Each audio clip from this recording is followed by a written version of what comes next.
Hey, Comic Frontline fans. Welcome, Comic Book Corner 2.0 fans. Guys, you're with us, Comic Book Weekly. We're bringing you an awesome episode this week. Hopefully, you guys excited for it. I don't even know how to, I guess, start this whole thing because I'm doing it for two channels. So this is pretty cool. So, guys that are on Comic Frontline, welcome. And guys, if you're on Comic Book Corner 2.0 as well, welcome. For the people that may not know Brant and Kat, why don't you guys introduce yourselves? I'm going to let Brant go first. Oh, you're going to let me go first? Yeah. Okay. Hopefully you guys can see me and I'm moving and everything. But what's up, everybody? I'm Brant Fowler and Last Number Press. And that's really all you need to know. LastNumberPress.com, at Brant Fowler across the board. And I don't want to spend too long on introductions, but hi, how you doing? What's going on? Yeah, and I'm Kat Comic Uno, so welcome. And this is Comic Frontline, where we do our weekly podcast, and we're super late. So for the people that are watching, thank you for your patience. And yeah, we do this every week, and we're going to try deciding if how we're going to do this on my channel and how we're going to broadcast this, but we thought it'd be a lot of fun. So yeah, we're going to get started though. And the first thing we usually do is news. So let's start talking about some news, which I just realized we didn't delete everything. So oh, no. Mike, if you want to look through the news as we do this for the ones that you might have not seen, Okay. We'll delete some. But let's do some comic news first, because I know you guys want us to talk about Morbius and all that. You're going to have to wait. So first up is that Captain Marvel gets legacy numbering.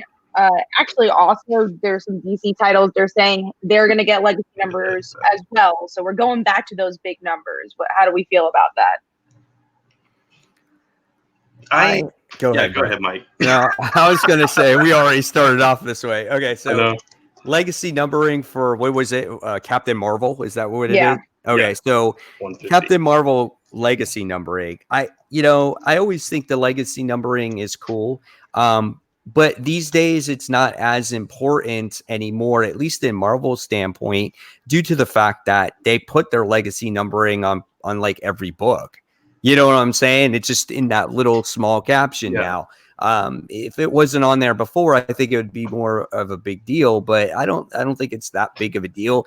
And for Captain Marvel, like Captain Marvel's been around for like eons, and it's kind of like we're only on 150. So I don't know. It's really not that big of a deal to me, So, I guess it's all right. It's not that big a deal, but at the same time, I guess it's kind of cool because the popularity of that character in particular, and that she reached 150 issues. But it took like how many series to get her there? Unfortunately, what was this, like the 4th or 5th series that she's had that they're combining? Think so. Oh man. She's had a lot. And is it only the Carol ones, or is it also the other Captain Marvel stuff? I guess it's just Carol. Oh, it probably just Carol, because that one, Brian Reed's run was pretty long, right? Yeah, I think it was like the Miss Marvel one. Yeah. Oh, I was talking about like the original Captain Marvel. Yeah, that's true. Maybe they are. I don't know which one they're using in their. I mean, we know Marvel math is different than normal math, so I mean, it's it can be anything. But I agree with Mike though. They put that legacy numbering up there. It's just a way to celebrate and get a larger issue with a higher price. We know this, but still kind of cool at the same time, I guess. We don't know the page count for this book yet, do we? I don't think so. Let me see if I can find it. It's gonna be a lot of money, I'm sure. And be ready to pay at least $8 for this book. Yeah. Oh God. I mean, we're all picking up Captain Marvel at this point, so I guess we'll continue and hopefully it's a good issue. I mean, I like the series. I think it's pretty solid. Yeah. I didn't love the first arc, and I want to love it. I just like it right now. Right. Yeah, exactly the same. I cannot find the price or page count yet. I know it comes out on March 18th. So we'll know soon, I guess. we do have a comment from Sweet who says, I don't understand the significance of legacy numbering personally. Honestly, I think it's more of an old school mentality. It's just like us fans before the New 52. It's just like we're all very used to those big numbers. So it's more nostalgia. I mean, when you think about it, I mean, what was it, 2011 when the New 52 came out. So nothing was renumbered really until that time period. It hasn't been into the last 10 years, in the last decade, until they started renumbering comic books. So that really isn't that long ago. Yeah. It looks like it's just $3.99. So it's a regular size issue. Actually. Ooh, nice. Yeah. I'm happy about that. Also, I just realized we started the show and forgot to mention that Chris and Michael are not here. We're sorry. Yeah, we have 2 other people. Yeah, we do usually have 2 other people. We're actually at 19 viewers, so thank you guys total. So Chris and Michael, still dealing with some stuff. Also, it's Michael's birthday, so happy birthday, Michael. Happy birthday, Michael. Yep. We're hoping, and they said that they're going to be back next week. But again, we don't want to put any pressure if they're not. So hopefully you understand if, they're taking their time. Okay, but let's move on to the next thing, which is Kirkman and Chris Samney's Firepower gets prelude for its graphic novel. And what I find so interesting, and actually Newsarama just put an article about this, which I have to still read, but how Image and Indies are converting to graphic novels and trades more than single issues. And we've seen this a lot with the indies. Me and Brant are both comic creators. Floppies are hard to sell. Trades are a lot easier to sell because you could put a higher price tag to it. And also, like, a lot of people who aren't comic fans but like comics like reading collections because they feel like they're not reading comics. You can also get it into more markets because you can get a trade in libraries and bookstores and things like that a lot easier. Yeah, for sure. So this totally makes sense, especially for something that's more in the mainstream because it's Kirkman, and I'm sure he's going to want to pitch this somewhere. So it makes sense that they want to try doing a graphic novel. I don't know if I'm going to pick it up right away. I know this is going to be before the new one comes out, but I think I want to try out issue 1. If I love the story, that's when I'll pick up the prelude. But I'm like, this is okay. I'm not going to spend like $15 on it. Yeah. So Brevin Campbell says, I'm a newish reader and I still enjoy it. It's more confusing that there are 20 number ones for one story. And in that aspect, I can agree because say, for instance, if you're going to read a Spider-Man book, right? And you're on like volume 5, like which one do you actually, pick up? You know what I'm saying? It's kind of like readers kind of won't really know that. You know what I'm saying? Unless it says like a volume 1 or 2 or something like that, Yeah. So it can make it a little bit difficult.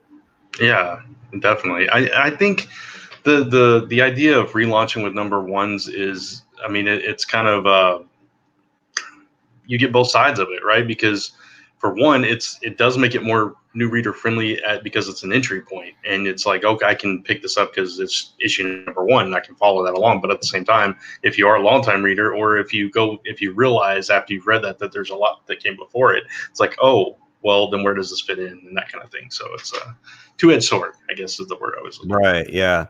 And then Kat, I guess when it comes to the graphic novel aspect of things, you got to sit there and say, they do it for independence because obviously, you can make money that way. And I think that's why Marvel and DC do it more too. And that's why they do the renumbering that way too, because everything is sold through trade these days. It's like, oh, we're going to make a story. We'll put it in trade.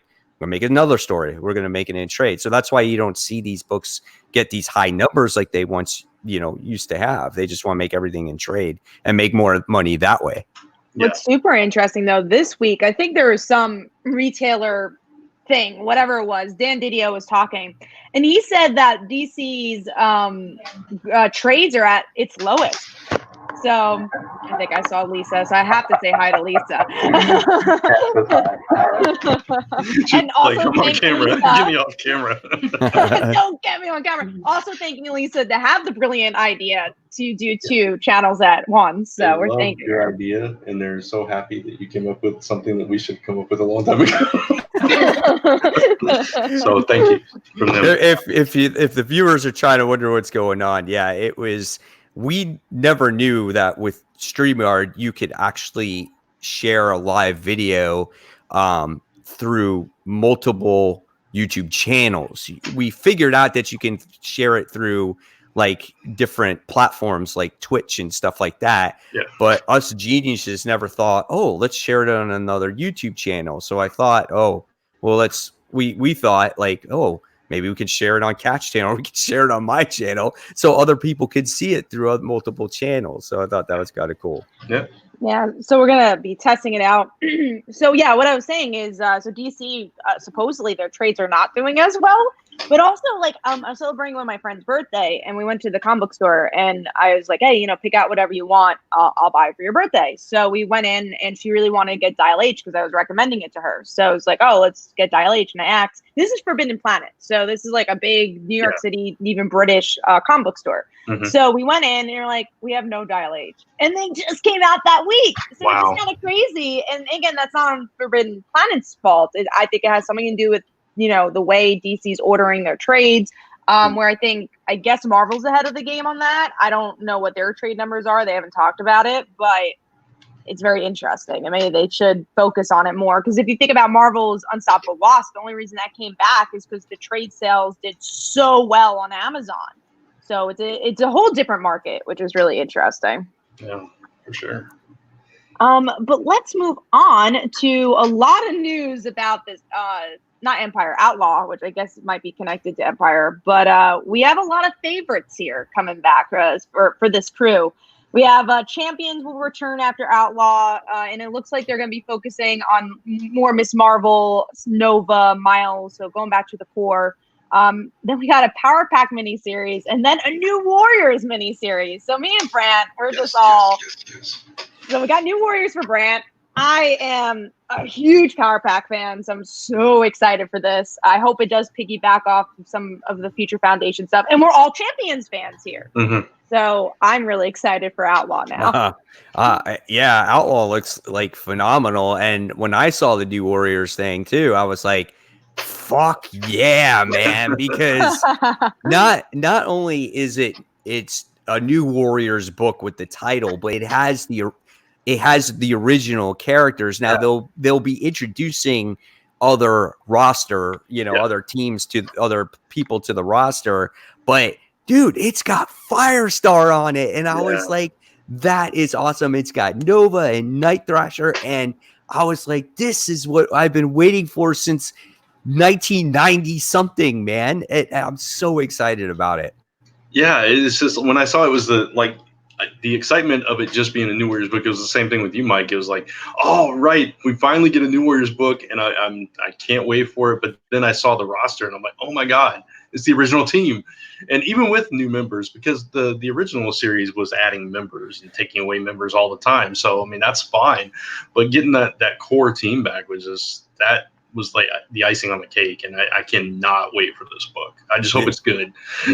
Yeah, I do too. I mean, I'm curious what the comic fans out there are actually thinking about when it comes to New Warriors. Like, did any of you guys out there read those 1990 series? Because probably I think there's a small. Yeah, I think the only reason why people might know New Warriors is from Civil War. Yeah, and I will say as many people have read Power Pack as read New Warriors, so don't worry. I think maybe a little more read New Warriors, honestly. I think a little more read Power Pack. It lasted for a while, New Warriors. It was like, how many issues was it, Mike? It was a good run. Oh, it's a good run. You could probably look it up real quick, but I want to say it was maybe it could have been 100 issues or close to it. I know it was a decent amount. I was thinking it was like, man, I don't know, because Darkhawk went like 50. I will confirm for you guys. Yeah. It is 75. Power Pack was 62. Yeah, New Warriors was longer. It was more popular.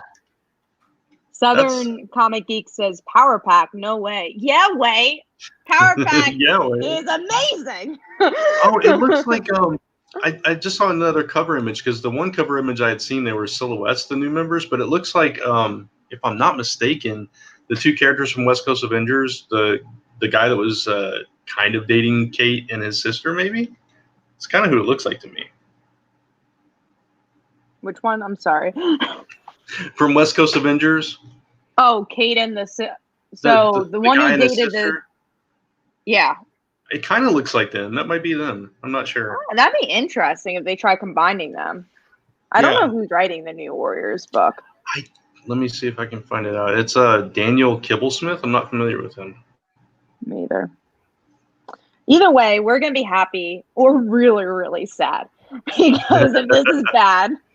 It's just they have not been able to get New Warriors right since that first series, honestly. They keep trying. Yeah, they've tried other people, other teams, and it just doesn't work. But it's going to work now. So everyone that thinks it's going to get canceled after 5, Tevia, it's going to work. It's going to work. I know it Daniel is. Kibblesmith, whoever you are and whatever you've done, we're counting on you, man.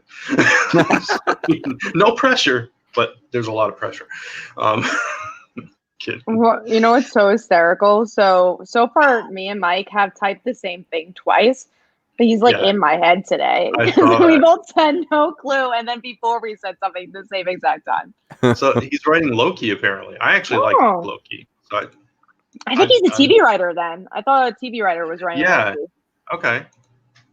Now I'm going to look him up while we go on to the next thing or whatever. Well, we're very excited.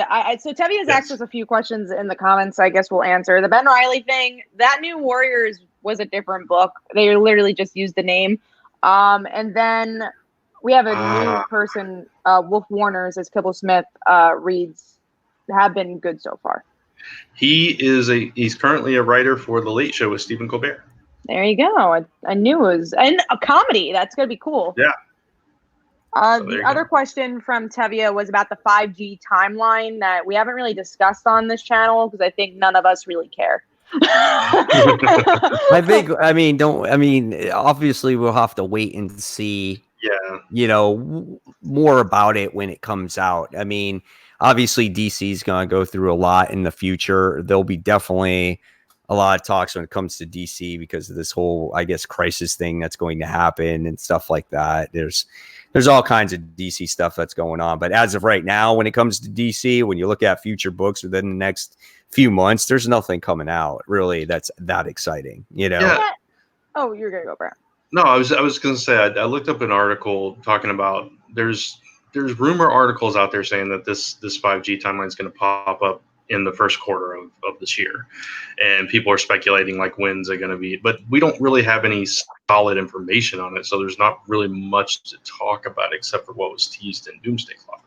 Well, also that. And then for me, and I think for a lot of us here on this panel, we come from more of a character standpoint. Like when it comes to the mythology and like, oh, let's describe all these timelines. It's just not like in our blood, We rather talk about this really awesome moment that this character ended up doing. I know obviously it will affect the character journeys, but for me, like, unless it builds up to a really cool character moment, I'm not really focused on, Wonder Woman landing on her island in 1950 instead of 1920, whatever, like just changing the dates. Like, it just doesn't interest me. So that's why it's hard to get excited. And like Brant said, we don't know anything about it besides there's a timeline. It doesn't really mean anything. Yeah. Just like the only thing I saw was it's a timeline and there was like wasn't it a Superman timeline that they were putting together or something on Twitter or something? There was like this image. So it's kind of weird. I mean, if you're a long-time hardcore DC fan and you're into continuity and all that stuff, it's probably more important to you. I don't think that's any of the three of us, at least. Right. And I'm not even sure that Chris cares as far as that deep dive, So I don't know. I'm not going to speak for him, but it's hard. And also 30 viewers watching, so thank you guys. Oh, that's awesome! Amazing. Thanks, guys. Appreciate it. So, we'll definitely move on to the next question, but we're trying to get everyone's stuff. Next news piece. Sorry. I'm the only one who marked this down, so we're not going to talk about the Joker Oscars. Nothing much to say there. We are going to talk about X Factor returning, though, and Leah Williams I think that's her last name, is writing it. She's currently writing MJ, which we're both kind of hot and cold on. The Rouster, though, we have, from what I could see, is Dakin, however you want to pronounce him. iBoy, Rachel Gray, who's now called Prodigy, Polaris, and that's all from the list I could see. That's it? I think there's more, but they didn't list it in this article. it's definitely an off the wall version of X Factor. Yeah. I thought it was an interesting roster, but go ahead, Mike. Yeah, no, and I'm not saying that it's not going to be any good. I mean, Eyeball Boy is kind of I don't know, that's kind of a stretch for me, but I think that this series, it could be good. The last one, remember Michael was all over the last one. So he loved that series, but we've been screaming for X Factor for a while, so definitely going to give it a chance. Yeah, and for me, it's I think Rachel Gray's name is Prestige now. Prodigy's the guy. He was in New Mutants and X Academy. Yeah, you're right. Yep. And that's kind of why I'm interested. I like that character, and the team is different enough that I definitely want to see what they're going to do with these characters, because you got Dokken who's like very volatile, and then you got Rachel who's very headstrong, and I don't know. It could be an interesting clash of characters. My thing is Leah Williams is very hit and miss with me. You liked her Gwenpool. I liked her Gwenpool. I like Mary Jane well enough, but I did not like a couple of her dance scene. I know. I did not like a couple other things. She wrote that book in I can never remember the name of the event with Legion. That recent event where he took everybody and put them inside his head, and they thought. I don't think I read it. You know what I'm talking about? It was that big crossover, and they had all these miniseries and Amazing Nightcrawler and all that stuff. Oh, was it? Oh, I know what you're talking about. It was literally this literally was the last event. Yeah, Age of X-Men. Yes, Age of X-Men. Yeah, she wrote that one where the one none of us liked, our least favorite, that one.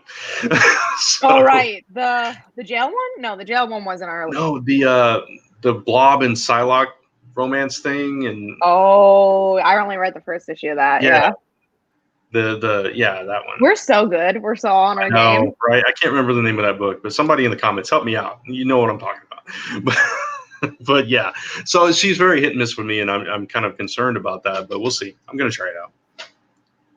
Yeah, I mean, I definitely want to try it out, but like at this point, how many X-Men books? Legion was involved, sweet though, right? It was. You're right. It was X-Men. It was Nate Gray, but Legion, he did something with Legion to kick off that whole thing, right? We don't remember anything. Okay, that's the point. That event, we erased it. I don't even think half of us finished it. So I don't think I did finish it. I didn't. Yeah, we also got close to finishing it, which is really the sad part. I think I just didn't read the last issue of all the miniseries. Right. That's still a lot. No, did we lose Mike? Lost Mike. Yep. What's it? It's kind of back. It's on his channel. He's like, I'm done. Hi, Mike's channel. No. He'll be back. Who are these people? Why are they on Mike's channel? Mike will be right back. And anybody jumps in. Don't worry. Don't back out. Yeah, see, Tevye said Legion was involved. He took his body. I knew Legion was involved somehow. It was a forgettable event. I'm sorry. And it was done away with, It kind of kicked off what's going on right now, but, Anyway. Yeah, I mean, it definitely didn't mean much to Hickman's run. But yeah, let's go into our Mike, did you didn't mark that one down. All right, so Checkmate returns with miniseries. This has to do with Leviathan. No. That's it. It's like Checkmate, fine. Okay. I don't mind Checkmate coming back, but why tie it into that of all things? I mean, I get it, but still, yeah. I agree. We have a comment from SM Down about the viewership on our Comic Frontline right now. He said, I just figured you guys collectively would have a bigger than the one of your individual channels. That's why we tried this, guys. I mean, being completely honest, we're trying to bring as many people as we can to the show. Logic doesn't work with us. That's all I can say. It doesn't. All right, let's go to some of the media news. Let's start talking about, I'm going to take this, new Bloodshot trailer. I think Branch watched it out of everybody. The one who never watches trailers watched it. I know, right? I watched all the trailers this week. There were only 2 for this particular show. But anyway, yeah. Great. Oh, no, you didn't watch Morbius? Right, because we're doing the... Yeah. That too. I started it, and then I remembered. I was like, oh, maybe I should wait. You did it again, Mike. You said it the same thing. I did. Wow. You guys. Dude, what's up with that? That's messed up. If I don't go on this train, it's going to be really freaky. But anyway, the whole time I was watching this trailer, all I could think was, and I don't know why I never thought this before, but all I could think was, this is Valiant's Wolverine. I mean, that's what it was, basically. Taken by a government, kind of, enhanced and used for their purposes without his knowledge, kind of, and then he's fighting back. That's basically that's the Wolverine story. It looked cool. Vin Diesel, whatever. It's going to be a typical just action, wall-to-wall action kind of film, but it looked fine. So if you're a Bloodshot fan, it'll be cool. Yeah, I'm still wondering if Michael will go to the movies and go see it. Because there was another movie in February he needed to go see. Oh, Sonic, I think it was. Oh, yeah. He'll go see that. Come out. Yeah, he's got to go see Sonic. I don't know if I'm going to see this movie. It really depends. Like, I've been really seeing a lot of movies. So, and we have those AMC stubs. I've been trying. But I don't know if this one's going to be on my list. I might skip that week. Yeah. But I'm not a big, action fan. So... Yeah, I might skip it too myself.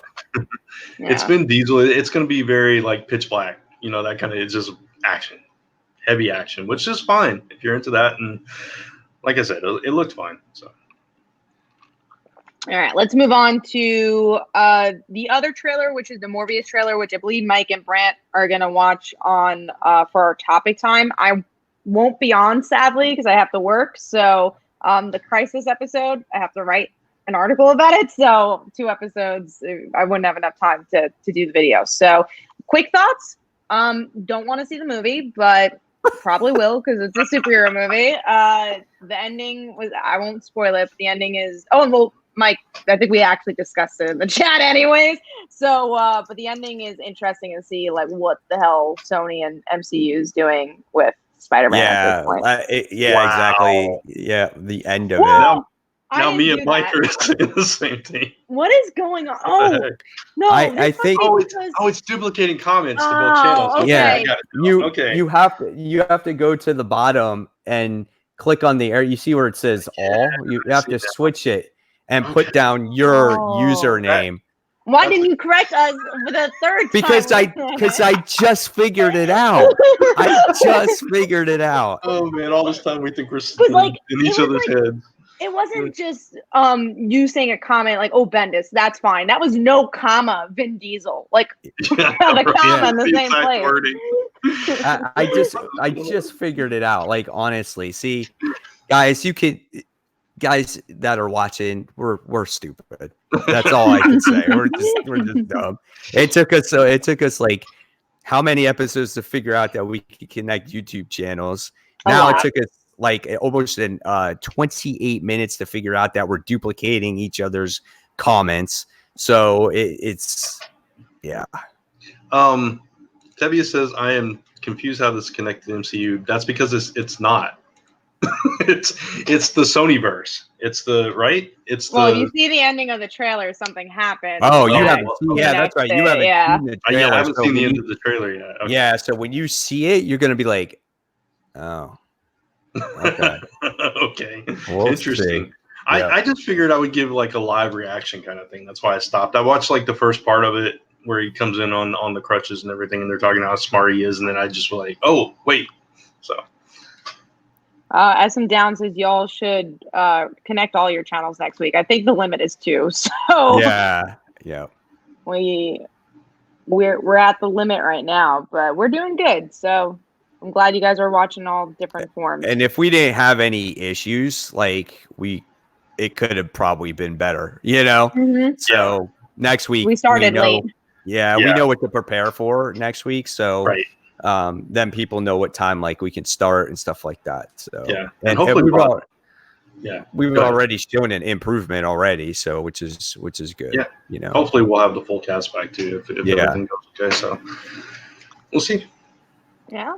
So that's Morbius. We're going to have a whole video on it on Comic Frontline for people watching on Mike's channel. So Next up is Snake Eyes film to reboot film franchise. And Brant desperately wanted to talk about this as much as he wanted to talk about New Warriors. Yeah, I am just so happy that they're rebooting and it's not tied into the previous movies, because that was the original plan. This was going to be kind of like a prelude to that. And that whole universe, that movie universe that they created was a mess. And those movies, like the second one was a little better than the first one, but it still wasn't great. So I'm glad that we get a clean slate. And Snake Eyes is, my favorite G.I. Joe character, obviously, but it's Snake Eyes. But yeah, so I can't wait to see this film and see what they do with it. And if they're able to actually build something from this and we get more after that, then I am stoked. I don't know anything about G.I. Joe, so I don't have a comment on that. But Mike Manhattan did say, anyone here, Christian Bale might be in Thor 4. We hadn't discussed it just because, we don't know who he's going to play. What are we going to say besides, cool? But yeah, I think it's interesting that DC Batman, right, is going to be in Thor. And also probably not the lead because we have Natalie Portman, who is going to be the lead of that movie, which is very interesting. Yeah. Be interesting to see who he might play. Yeah. So we have 31 views for the show. So thank you guys. Thank you so much. All right. So next up is the Lock and Key trailer. Every single time Chris is not here, there's so much to talk about that Chris would like. But so what do you guys think of that trailer for Lock and Key? I actually loved it. And this is for somebody. Goddamn, I can't believe I have never read this series, and it's because it came out right before I started getting into comics again, and I just never got back into it. And when I saw this trailer, I was like, is this matching up to the comics, or are they swaying it, or is this supposed to be scary? Because it didn't look that scary to me. There are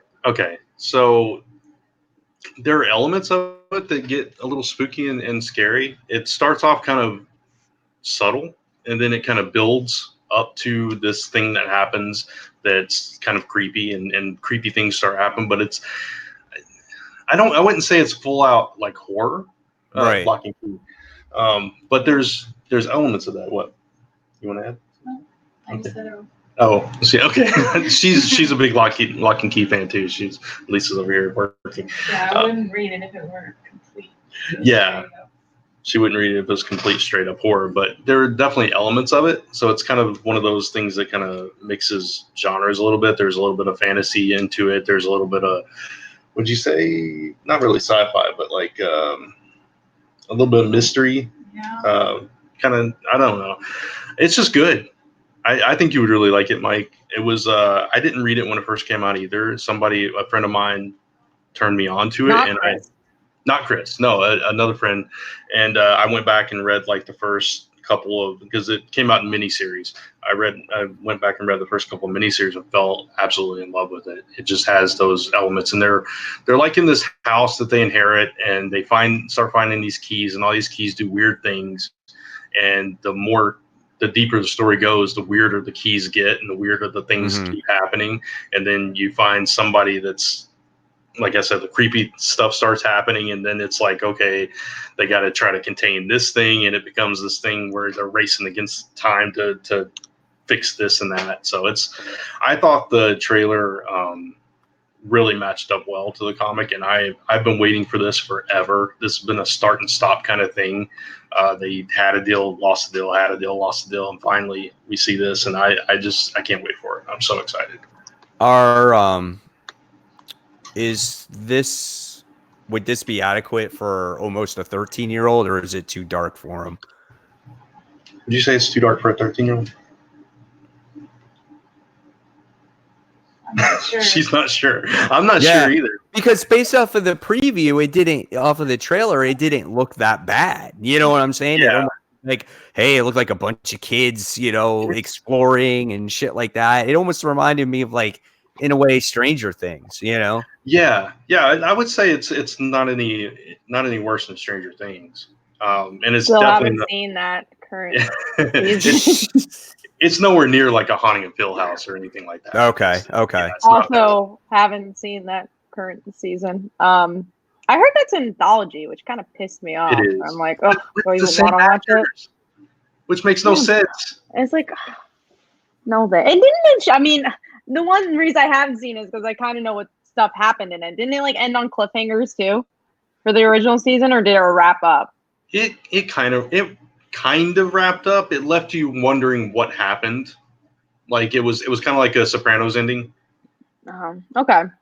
So we'll see. I've been waiting to see if like the next season is good, and if I hear it's good, then I'll like go back. And then Stranger Things, I think just waiting until we hear an announcement for the next season, or maybe I'll just watch it in my spare time. But I don't have any. So Stranger Things was really good. Yeah, it was good, and there is another season for Stranger Things. It's already been. Oh yeah, no, I know. Yeah. But I just mean like when it's coming out, so I don't have to like, wait as long, because that's what I think I did with the first season. Actually, I just kind of waited until right it was closer to coming out. Yeah, so I didn't have to wait. Okay, let's go to our last topic, which is the Birds of Prey second trailer that came out. So if you guys haven't been watching Harley Quinn, definitely recommend you should. It's an amazing show, and it's really the only thing out of DC Universe that I'm really excited about. But because I watched that show and I think they did Harley's character so well after the Joker, it kind of leaves me with a bad taste here. So I'm like, A, I don't really care about her character as much because I didn't like Suicide Squad in this universe. And then B, yeah, we're kind of telling the same story. And then, obviously Cassandra Cain is out of character and Barbara's not in it. And obviously I'm going to go see it, but I'm not super excited. I love Margot Robbie, so I'm excited to see her. Go ahead. Oh, did you not mark this one, Mike? I don't have much to say. Can you hear me okay? Yeah. Okay, because my internet all of a sudden started slowing down on me, so I'm debating if I should sign off. But when I saw this trailer, I am not excited for this movie whatsoever. It looks horrible in my opinion, and I just feel like it might be too much over the top for me. And I kind of liked Harley in Suicide Squad, but because I don't think she was overused. I feel like in this movie, she's just going to be overused. And I have a feeling it just might get old. And those other characters are probably, I don't know. The trailer doesn't do anything for me. I have similar feelings towards it. Right. I love the fact that they're putting Black Mask on the big screen, and that was the thing that really stood out to me. It's like, oh, well, that's kind of cool. And I liked the Suicide Squad movie. I didn't love it. I didn't hate it, but I liked it. But this one, just that second trailer especially, just didn't grab me either. And it's like the way that they come together and stuff. It's like that doesn't make sense for some of these characters to me. Right. The versions of them that I'm familiar with. So yeah, that was a bit of a problem for me too. So I don't know. This might be a wait till it comes out on Blu-ray or whatever for me. Yeah, I don't think I'm going to see it either. Well, I'm definitely going to go see it in theaters. Just AMC stubs, man. Got to use it, but don't know if I'll be happy about it. You know what? When we will be probably moving to San Antonio in the middle of the year. So at that point, when does it come out though? February. No. Were you guys debating on AMC stubs when you guys move? Yeah, because there's tons of AMC theaters there. And there's it's so worth it. I mean, like we go see movies like sometimes multiple times a week, just because it's so worth it. And like if it's bad, it doesn't matter. You also get points for your like popcorn. No Spawn, I swear. We're not getting paid for them. But where we live now, we have to drive half an hour to get to a movie theater. Ooh. So yeah, it's not worth it right now. But if we're in a city where it's right down the street, that's different. A lot of people want us to talk about the Superman news, but honestly, we've talked about move? It got picked up for a show, but like for the season. But we already talked about it when it was announced, so we don't really have much other than cool. It's picked up for a season, which we all saw coming, Right. So those are our thoughts on Superman, I guess. Let's see. Brevin says this will either be a train wreck or Venom. I mean, Venom is just like such a special movie where it's just like it's not good. It's so entertaining for some reason. I know. Such an entertaining movie. There's no reason you should like that movie, but we all like it. So yeah, I had a great time watching it. I did too. Yeah. I don't think maybe the plot was the best when it came to Venom, but I think Venom himself was a great character. I think you could say that about the movie. And I feel like the next movie that he's in, I think they will make a better plot. Yeah. Well, let's hope. Yeah, he was great in it, though. I really liked him. Yeah. So, and we hated the trailers for that, so who knows? True. But yeah, we're gonna go into our under the radar books. So I guess I could do this, and then we'll move on to Mike for the big books. But my under the radar this week is Witchblade, issue 17. I always say this about Outcast and Witchblade. It takes about 10 issues to get there, but there's always like a good issue in the mix. And this one, we get a little bit more of Alex, who's the main character, and like more of her, I guess, PTSD in some ways. But I like seeing her. It's not a perfect issue. It's not in my top 5, but I like this a little bit more than the more mystical issues. So that's my under the radar. No one reads it, so we won't talk about it. I'm actually the only one in the world who reads that book. That's how under the radar it is. Well, let's go to Brant for his under the radar. Mine is a book that Mike put us onto, actually, and I had no intention of reading because I didn't like the first one. But Symbiote Spider-Man: Alien Reality. Yeah, I went back and read both issues today, and it was a really fun story. It was something different than I expected it to be, and it makes sense, alien reality, and I didn't know that it was like a altered reality kind of story. And when that happened, and you see Natasha as Black Cat and all that stuff, and it was just interesting, and the person behind it threw me for a loop too. It's like, man, how in the world did he manage that and everything? So I thought it was a really fun book. The art was gorgeous. Peter getting to see Ben and then lose May, and right after the other was just like, oh man, this guy is just it's typical Spider-Man getting put through the ringer at every turn, but it was really good. Yeah, a lot better than I expected. Yeah, the book puts you through a whirlwind of emotions, and it's stupid. It's called Alien Reality, right? And you're like, oh, it's a different reality. But did you ever think when you were reading it, when he goes to that door, he was going to see Uncle Ben? Did you ever think about that? I actually did. Did you? As soon as reality changed, and he was like, he talked to May on the phone, and she said, "No, you're thinking of Ben." I was like, immediately I thought about that. I was like, I wonder if Ben's alive, and it didn't make sense. Like, well, why would he give him Ben back? Right. But yeah, so I kind of thought maybe. Yeah, and then I was like, but then I didn't expect Aunt May to die. I was like, yeah, I know, that's what threw me. You can't have two parent figures for Spider-Man. I did skim through it. It definitely looked really interesting. I like that. It kind of reminded me of Spider-Man Life Story, where there's a lot of twists and turns in the story. Yeah. I wasn't a huge fan of Land's art. I know that you felt differently, Brent. And I usually like him on and off with it, but sometimes those smiles, they get to you. Peter's the only one I had a problem with in this issue was Peter's expression when he saw Ben. It was like that. Yeah, it's like way over the top, right? Yeah. That should be our thumbnail, Brent. It's just your reaction. Right. What did you think? Though? Did you think when you first read that first issue, though, that was Mary Jane as the Black Cat? As Black Cat, yeah. That's what my immediate thought was. Right. And then you're like, Natasha. I'm like, oh my God. Like, that's wild. There's a lot of Natasha, though, because she had a lot of books announced for the next couple of months. Because of the movie. So it's like, of course, we're going to try to her. For sure. Of course. Toss her in everywhere. Yeah. All right. So let's go to Mike's Under the Radar for this week. Well, speaking of Black Cat, mine and Brant actually told me to read this issue because I've been collecting Black Cat because of the J. Scott Campbell covers. And that's honestly the real reason why I collect it. Just like I collected Catwoman covers because of Art Germ was doing those covers. And but the Black Cat this time around was the beginning of a new story arc, which was kind of cool. But the main thing that I got out of this one, it felt more like Spider Connected book, which was kind of cool as she was teaming up with the Beetle and whatnot.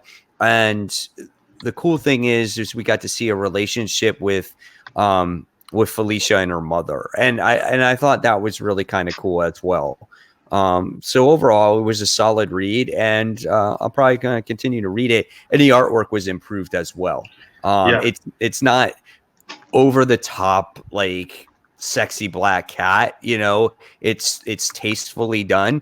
And I liked it. It was really done nice. Yeah. I'm glad you got a chance to read it, because there was so many like Spider-Man in the know kind of stuff tossed in this issue in particular that I thought you'd appreciate. So yeah. And if you check our polls this week, we had a lot of those Spider-Man related panels in our panels of the week. So go check that out.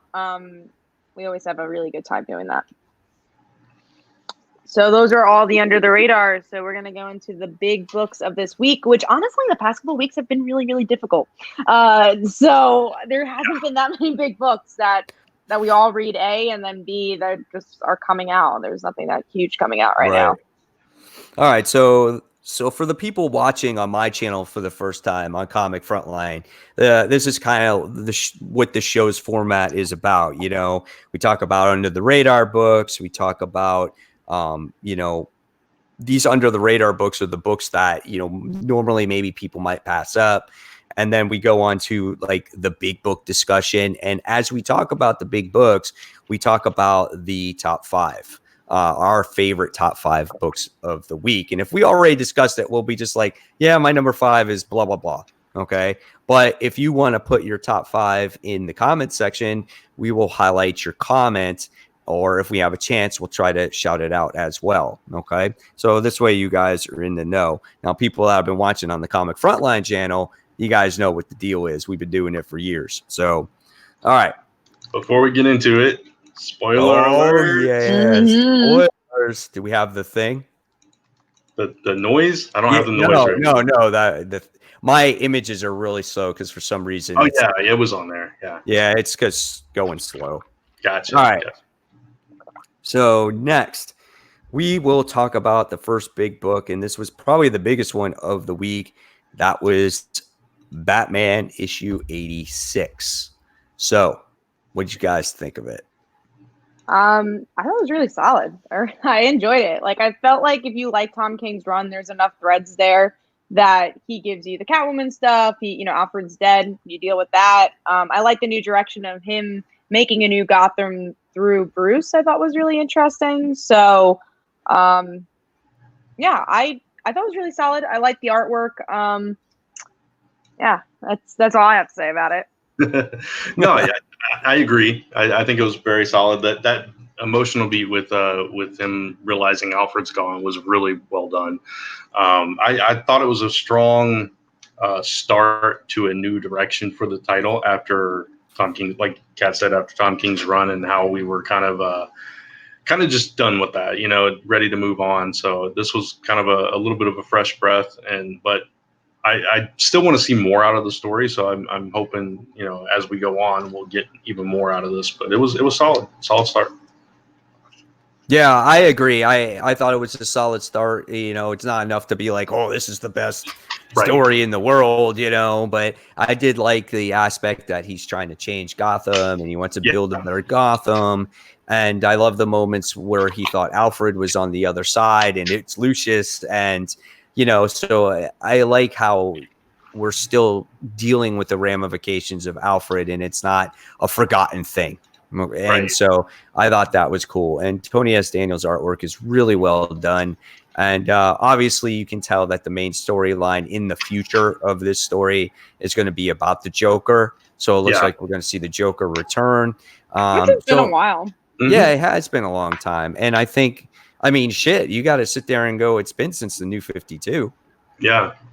Because his whole run has been nothing but about Bane and Thomas Wayne and all that stuff. And so we haven't seen the Joker for a while now. So I'm excited for that. Yeah. I will say, I think that the thing I didn't like was the balance of the villains. I thought were really throwing at us a lot. I'm like, okay, there's a lot of villains here. But like I said, I think it was really interesting to see the balance of Catwoman. Like, she's not written out of this, but I think there was just like just enough of her. Mm-hmm. Yeah, I liked her role in this issue. All right. So sorry that it wasn't as in depth. It was kind of a lighter story, though. I mean, there wasn't a whole lot to dig into with that issue, I think. Oh yeah, absolutely. I mean, again, it's only one story, so you can only go based off of what you read so far, right? Yeah.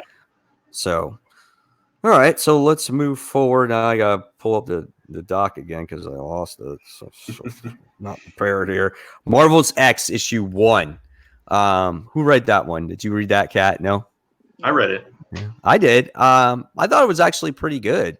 And this is based off of I guess a prequel universe, right? But it was a prequel for a story that came out back in 1999. Yeah, Earth X. Earth X, and Mayday was actually in that. See, now you know. Now you're like, and that's the only thing I know about it. They're re-releasing that story at the end of January.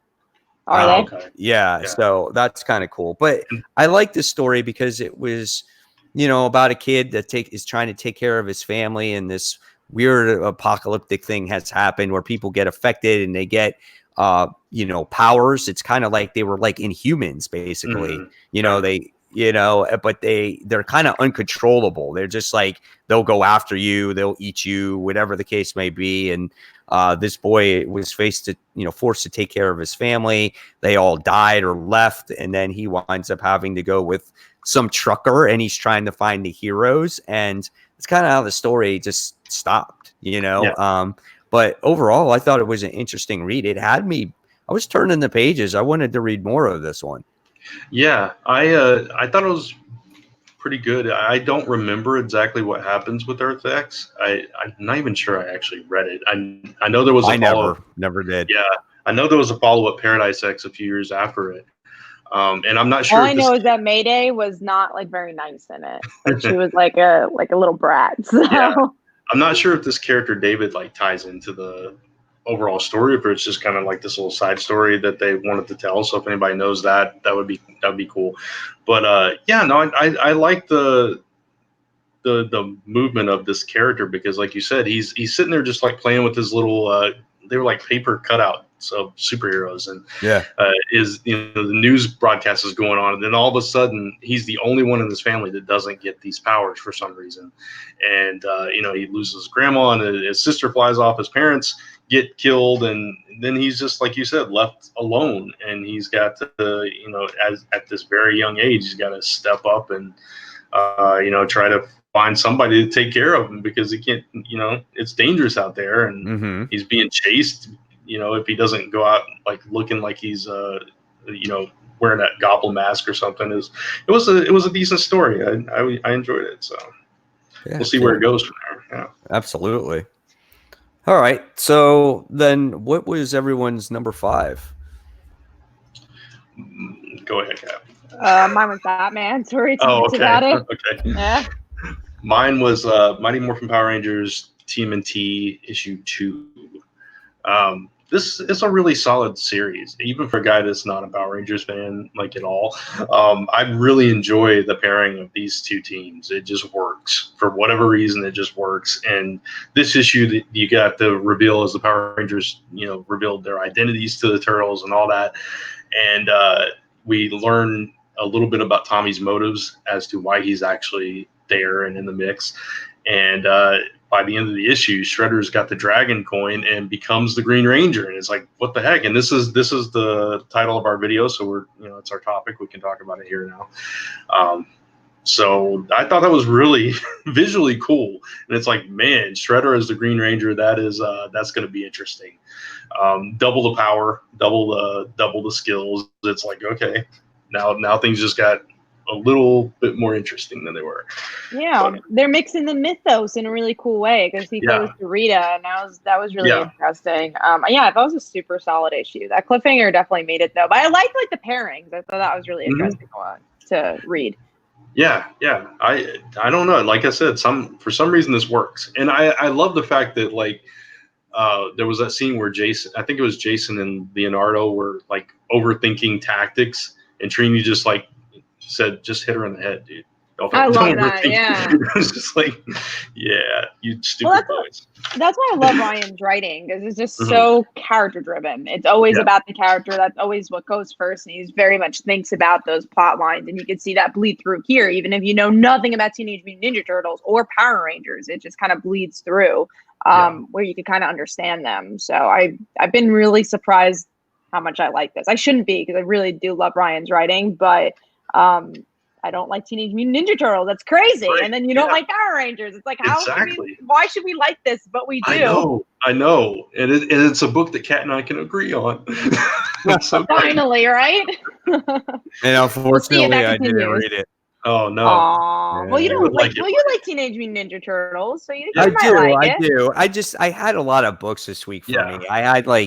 I think I had 19 books, and I wound up reading all of them. 19. Oh, yeah, man. I had 18. Yeah, I read all of them. But when you guys were like, "Oh, let's talk about the show topic," and then I'm like, "Oh, I didn't read that book." But it is an interesting concept, though. Yeah, you would like it, and the art is really good in it as well. I think just visually, it was really interesting. So it was like, let's make that the topic. And also our TMNT video did pretty well last time. So we're just like, let's make it the topic. That's true. We also decide our topics day of. So if you wanted to know our thought process, that's what we do, because it takes us forever to read all our books throughout the week. So we need to, I'm actually in standby. I'm like, all right, when can I spoil it? When can I spoil it? I know. We're like Tuesday afternoon. I read all my books in 1 hour. I go to the comic book store, I read my books, and I'm done. Guys, what do you want to come up with a show title? It's like Tuesday afternoon, Kat. It's like, guys, read quicker. Yeah, I read all my books on Wednesday, not in an hour, but in a few hours. I kept them all done. But this week I only had 13, so it wasn't too bad. Yeah. All right, so I guess my number 5. I didn't give mine, right? Yes, so you did not. My number 5 book was actually X-Force issue 5. It's low this time. It is lower, but my top books were actually really enjoyable.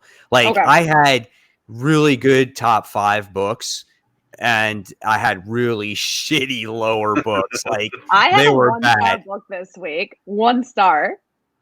That's bad. Which is it? Miles Morales, The End. See, I didn't hate it. I hated the art. It's actually not my worst book, believe it or not. No, it's not anywhere near mine. Well, no, actually, it is my next to worst, but still, I still liked it. I loved it. Second to last book. I didn't love it. No. Yeah, we'll talk about that when we do our drops. So right. All right. But and also it's a big book, so we're going to discuss it there. Yeah. So my number 5 book was the X-Force issue 5.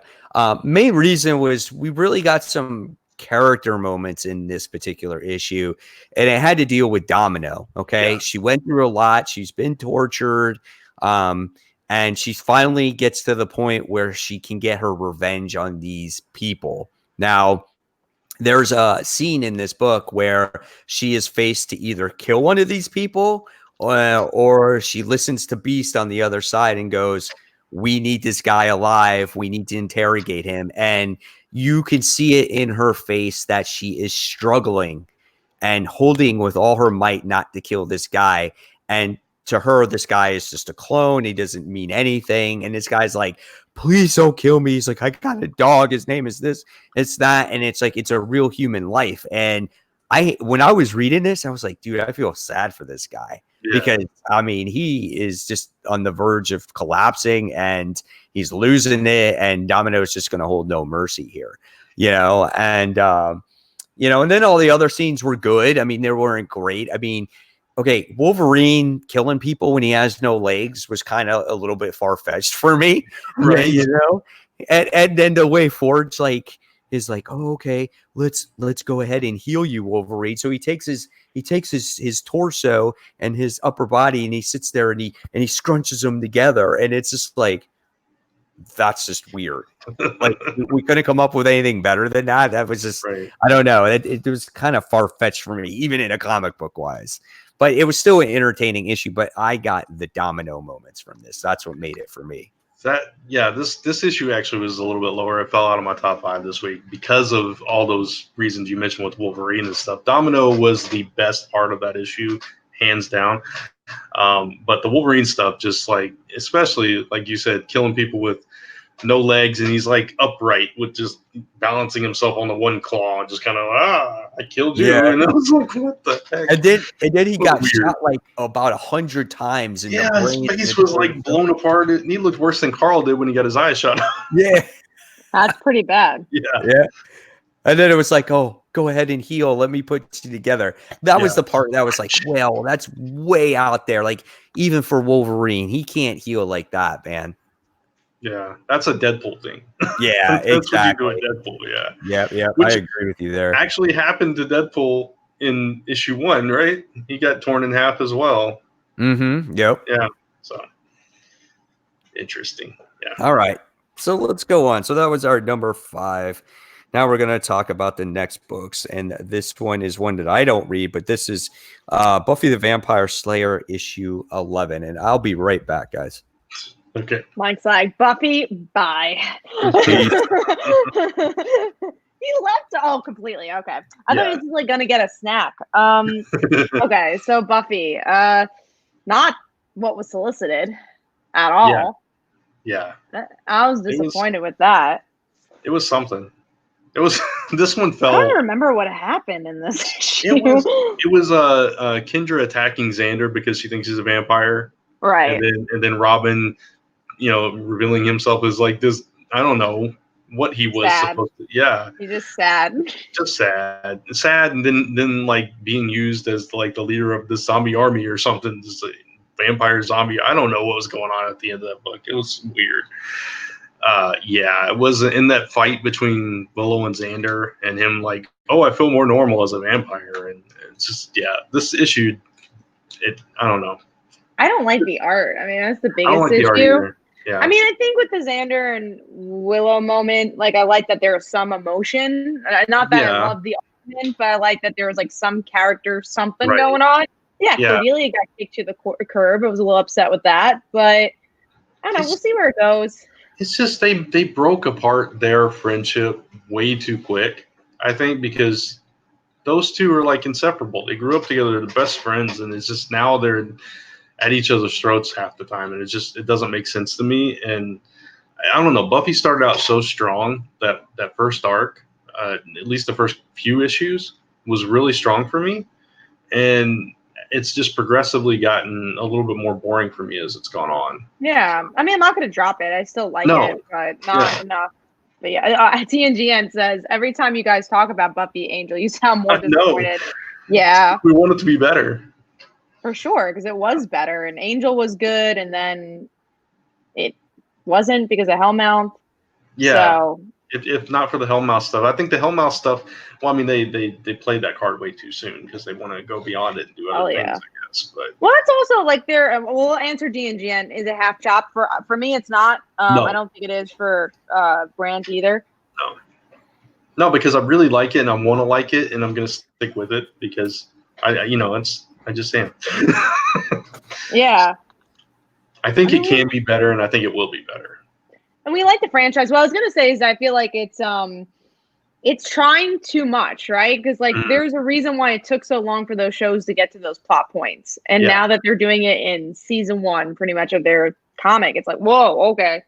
This is a lot, especially if you've never seen Buffy or Angel. Like, I mean, I've seen both. Grant's seen Buffy. Like, I'm sure a lot of people buying this have seen the franchise, but for someone like Mike, you read issue 1 just to read it. It's like you're gonna be completely lost. Yeah, that's the thing. If you're coming into this cold, you're getting thrown right into the thick of it, and you haven't gotten the chance to really know these characters yet. That's kind of an issue I have with it. For sure. So that's our Buffy talk. Well, next time we'll see where it goes. All right. Great Buffy talk. I'm glad I was there for it. You were. We loved your input, Mike. We always appreciate it. No, sorry. I just tried to restart my computer so the show's not running as slow. All right. So let's talk about a book I know we all read. And this is The Amazing Spider-Man issue 37. So I would say that this book this issue was kind of a filler issue in many ways. Nothing really happened in it. We just get to see Spidey, you know, he's overwhelmed. He has got no time. That dude's always overwhelmed. Yeah. I want to see a time when he's not overwhelmed. And he's got this contraption where he can actually see the future, and but it's not Civil War II. Right. It's just a little bit in the future so he can stop things from happening, which is kind of cool. Okay. So he gets to spend time with Mary Jane, which is great on the phone. He falls asleep by her side. That was a nice moment. Great little moment. That. Yeah. That's how you dance in a panel and make it. Yeah. It was very nice to include Mary Jane in a book that she's kind of not in right now. Right. So I thought that was kind of cool. And then at the end of this book, you wind up seeing Kindred again, and it doesn't reveal anything except bringing back the Sin Eater, right? And that was it. So when the heck are we going to get the reveal of this thing? Issue 50. Honestly, issue 50. Is it going to be the end of Spencer's run is when we're going to get the reveal of this? Let's hope not. I don't know. At this point, I'm just kind of ignoring it. Like, it's just like, whatever, never gonna get the reveal. But the issue itself, because last arc was so bad, I liked it. I thought it was like fun. It was just like what I liked about Nick Spencer's run in the first place. Yeah, it was the same thing. It's like, okay, we're done with that 29.9 garbage and done with the Teresa Parker stuff. So it's better, but it's still not what I want from this series and what I want from the character. And I like the Jonas stuff too. You know, him getting the offer and all that. So I'm curious to see where that goes and get him back in some kind of media that's not radio. It's a podcast. Yeah, which is fine. Yeah, which is cool. Yeah. So I mean, I like the comments on journalism, which was interesting. Brant will get this, but every single time I write something, people like to steal stuff. But you know, I like that the whole commentary about like where journalism is going. So yeah. Sweet says I dropped Spider-Man after the Kindred arc, a Craven arc. I was like, the Kindred arc, it's still going. It's not for me. Yeah, I can get that's not for everybody, but I think this is the best Spider-Man's been in a really long time. Yeah, absolutely. As long as we get to a point eventually, because I just don't know how long you can draw out a villain. You know, I agree with TNG in here. I want Boomerang to figure out that he's Peter Parker, that Spider-Man's Peter Parker. Yeah, just it's inevitable. It's got to happen, and I want to see how that plays out, because we haven't seen that relationship for a while. And I think that's why the series is lacking a bit. Everything that we loved about the series in the beginning has been kind of put back on the back burner. And it's like, we need to get back to that. And I felt like this issue was kind of a step in the right direction. So let's continue that direction. Right. Sweet says, I did love Spider-Man Life Story a lot though. Yeah, we all loved it here. It was a really good arc or mini series. All right, so let's move on. Let's talk about our number 4, guys. My number 4 this week was, a book we already talked about, which was the Marvel's X book. So I enjoyed it a lot. So what else? What do we got, Kat? What do you have for your 4? Mine is Power Rangers TMNT. Cowabunga, dude. Give me some pizza. Yeah. All right. They didn't eat any pizza in this, I don't think. They talked about pizza, though. They did. This is where I disagree with everyone. Let's hear it. Oh boy. Is it Miles Morales the end? No, Star, number 1. Oh, okay. I like the book. Wait, this is real life right now? Yeah. No, I'm punking Mike. No, I really enjoyed it. I know you didn't, Mike. It wasn't. Listen, it wasn't my last pick. I mean, it was like 5 or 6 from the bottom, and I get what you're trying to do here, because it's like it's a one and done story. So you got to try to fit in and do the best that you actually could. Sure. And I get, like, he was heroic and he died for what he believed in and things like that, but I hated the villain in this book. I wasn't a fan of the artwork in this book. And I don't like the hero. I don't get why she has her own book. So, but it wasn't. I didn't. It's not 1 star for me, but I didn't think it was top 5 material. Star. Yeah. Wait, are we talking about the same book? What are you talking about, Mike? I thought you were talking about Miles Morales. No. Oh. We're You're talking about Star. Oh, okay. That's why I asked if this was real life. I was like, wait a minute. Who died? Who we can died? talk about Miles if you want. I thought I missed something. I thought we were still talking about Star. Okay. So we're talking about Star. Yeah, we're talking about Star. Okay. Well, going back to that. It still wasn't my worst pick either. I think it was actually one worse than Miles Morales. Wow. Okay. So there you go, Brent. You asked it.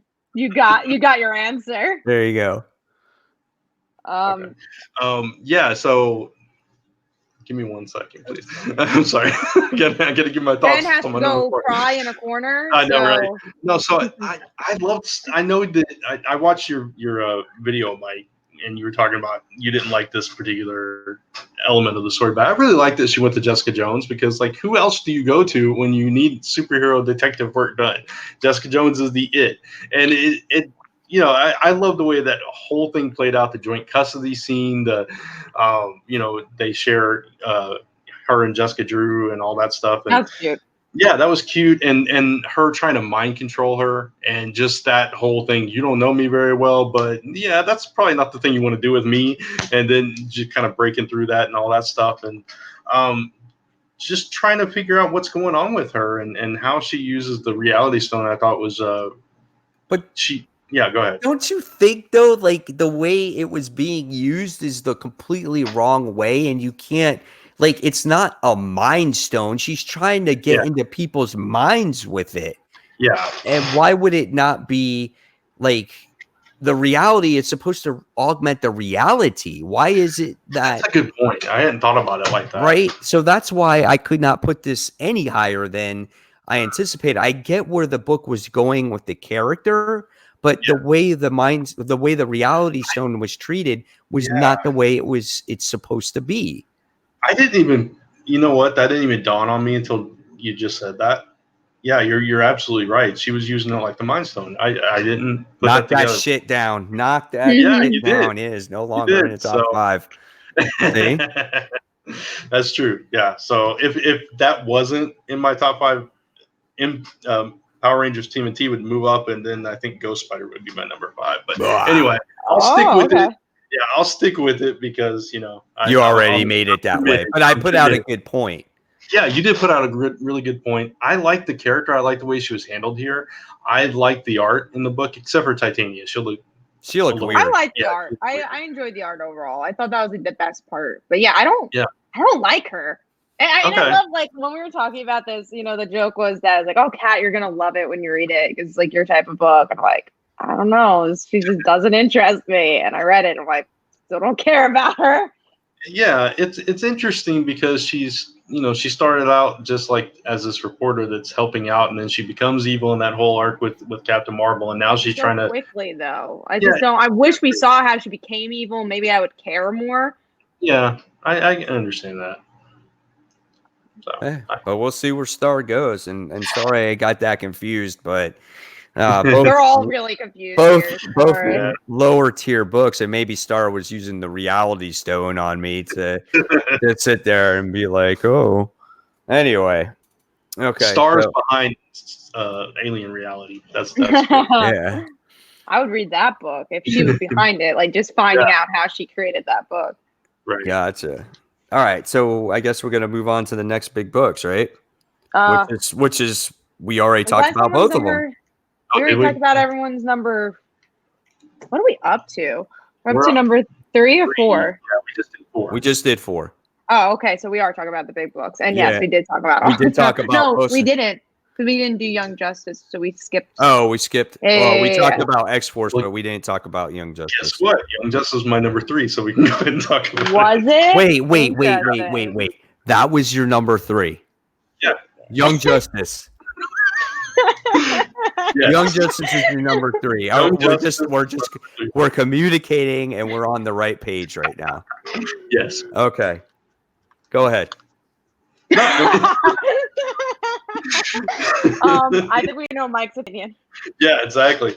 I just loved all the characters we got to see in this book. I love the blocks of dialogue. Me too. The dialogue was a little heavy. I agree, especially in a few panels. It was just There's some panels where there's more balloons than visuals.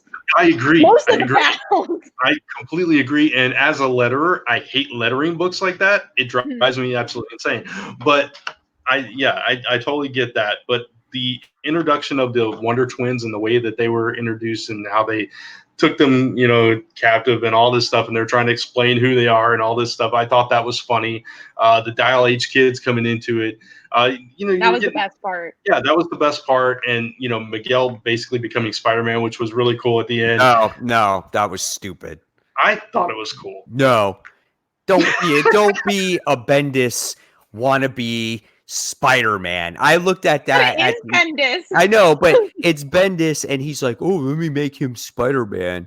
No, if you want to do Spider-Man, go back to freaking Marvel and write your goddamn Ultimate Spider-Man. He can. He has the exclusive deal. He wants Miguel. You know what he's doing? Spider-Man. He's crying right now. He's crying. He's going, "Oh, I wish I was back at Marvel." Going back to Spider-Man because everyone loved me there. Everyone hates me now because I do Superman. That's what he's thinking about right now. No love for Superman. Yeah. Okay. But this book was rough. I'm sorry. I liked that moment, Brant, with Dial H. I thought that was cool. And I was like, oh shit, like I'm gonna have to continue reading this if they're gonna be on the team from now on. But you know what? At the end I shook my head and I'm like, no, I can't. And I'm just gonna let you know I'm probably dropping this book. Because your chopping block. No, it's just it was I meant to go put it down and then I forgot because my phone was on the charger. But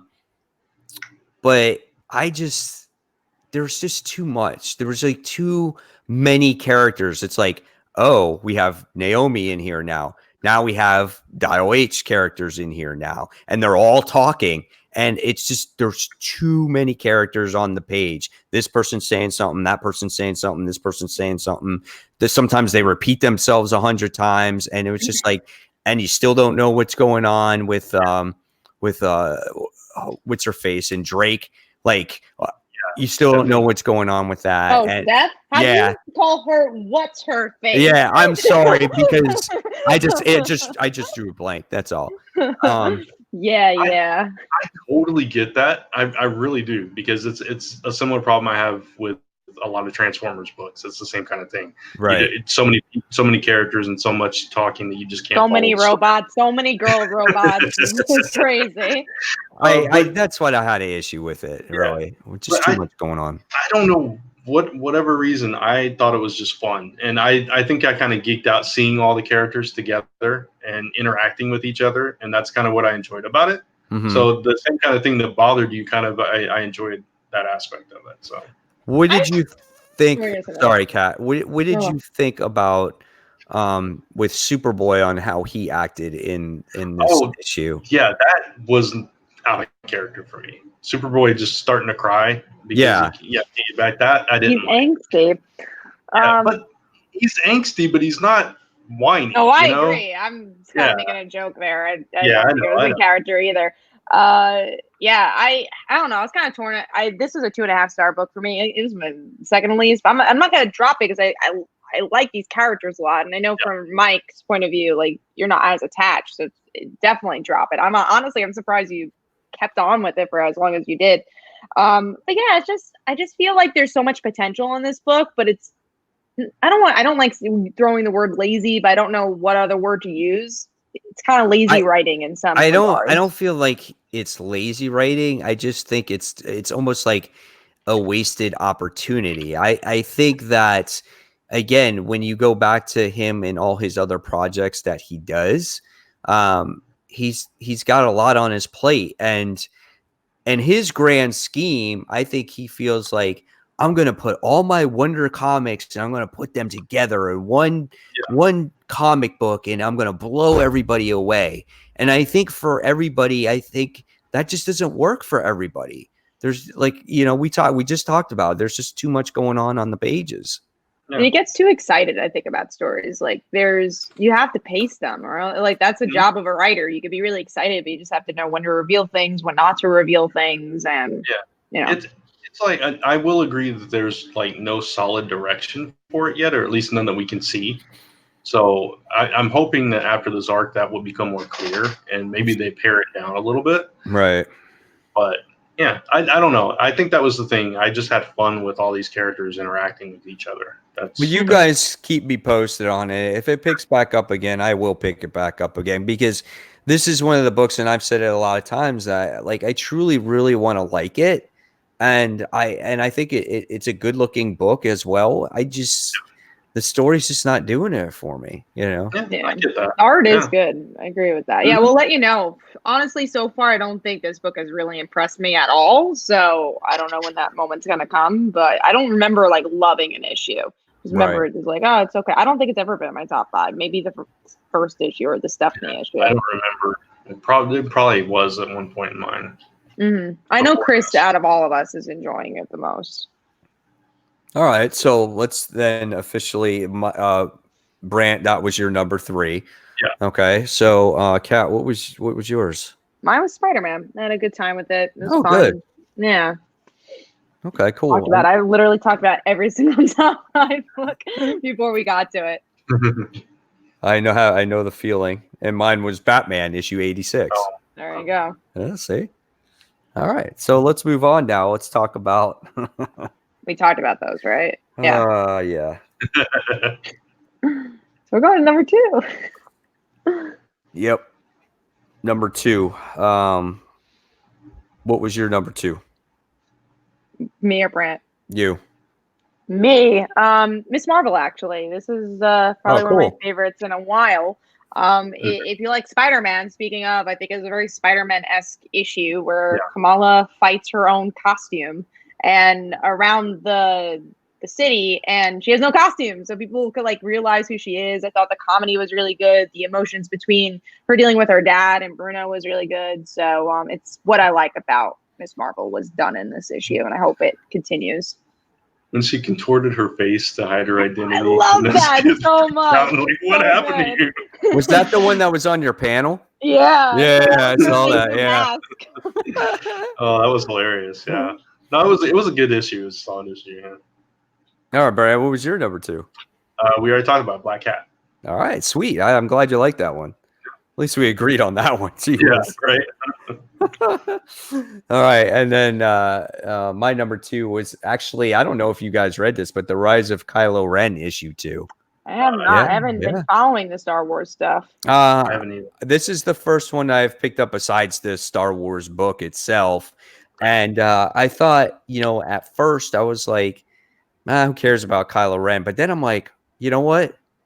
I care about Kylo Ren. Like, I truly want to know, like, how he became the way he was. And that's what this book really does well. And you get to see him interact with Snoke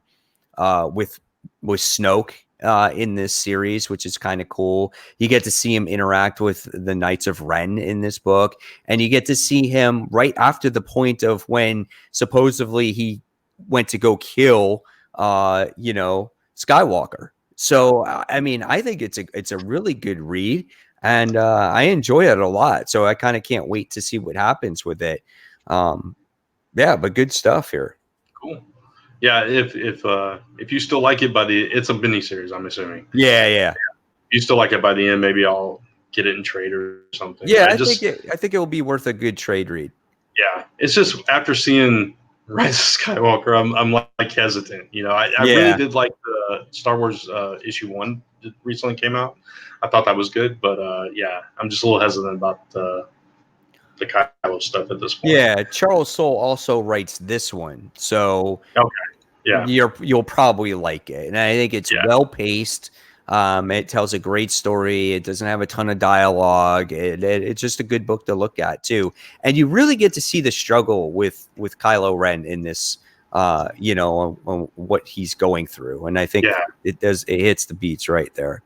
Nice. Well, yeah, and the thing with the GNGN kind of mentions it is just that there's so much Star Wars is like, what do you read, what don't you read? I think that was why I didn't pick up Star Wars issue 1. It's just like we all dropped off of it at a certain point, and I hope that doesn't happen with this current one. But it's kind of so much Star Wars. Yeah, just pick what you think you might like. I guess when it comes down to Star Wars stuff, like we're at the point where yes, it's oversaturated. So don't feel like you have to pick up everything. Just pick up the things that might interest you. It's just like a regular comic book, right? You read Spider-Man because you like Spider-Man. You read Batman because you like Batman. If you like Kylo Ren, pick it up because you like the character. You know, so I guess that's the advice I can give you when it comes to all these Star Wars books. Don't focus so much on it tying into the movies and how it goes into this and that. Just enjoy the characters for what they are. Right. Gotcha. All right. So, so the Miles Morales story. Let's talk about it. I kind of already said stuff about it. About Star. So Miles Morales. Yeah. Go ahead, Kat. Yeah. Really did not like the art. Like I showed panels in my best of, but there was like they tried squeezing them so much into the panels. It was like, where's the character? And then even if you watch the last panel of his like goodbye, like the heads have like no proportions at all. I mean, did not like the art. I just was so bored reading this. I just did not care at all about this book. That's it. Okay. I mean, I didn't hate it. I didn't. It's not like the best end story that I've ever seen, but I didn't mind it. I thought it was kind of a neat way for him to end. You know, building this community and everything, and just he goes out helping people, and that's kind of I thought that was kind of poetic. He's a very selfless person, but I guess we already knew that because he's been doing it his whole life. So why did you need this book to show you that? You understand? And I think it's not giving you anything new. You know, it's just kind of like, hey, I created this city that's been infected by these seed monsters and this Captain America evil wannabe guy. I'm going to fight. It's just basically a monster. He's got no character whatsoever. And I think that's what kind of made it. That's what dragged it down also. It's like he's fighting somebody that you don't care about. Yeah. So it's like, okay, and the same writer actually wrote that issue as the Miles Morales series. So if you're not digging that series, then you probably won't dig this issue either. Yeah, and I actually am still enjoying Miles Morales. I think. Are you really? You are still reading it? Yeah, I am.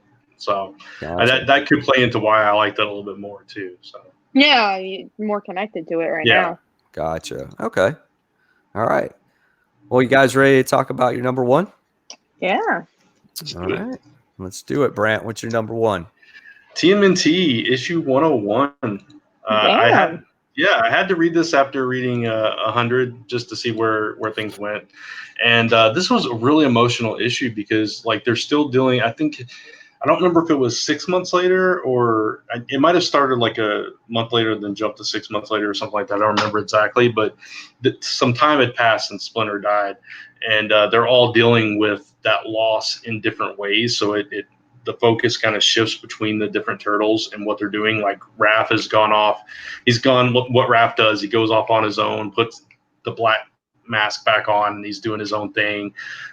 Leonardo's hung up his swords or whatever, and Donatello's still trying to. He doesn't know what to do with himself. Mikey's taking it the hardest. He's like got some kind of pet, and he's basically just laying in bed all day. The girl Jenica, she's like at a shelter trying to help people because all the city was turned into mutants, so they're trying to help them, and like there's a food bank and all that stuff.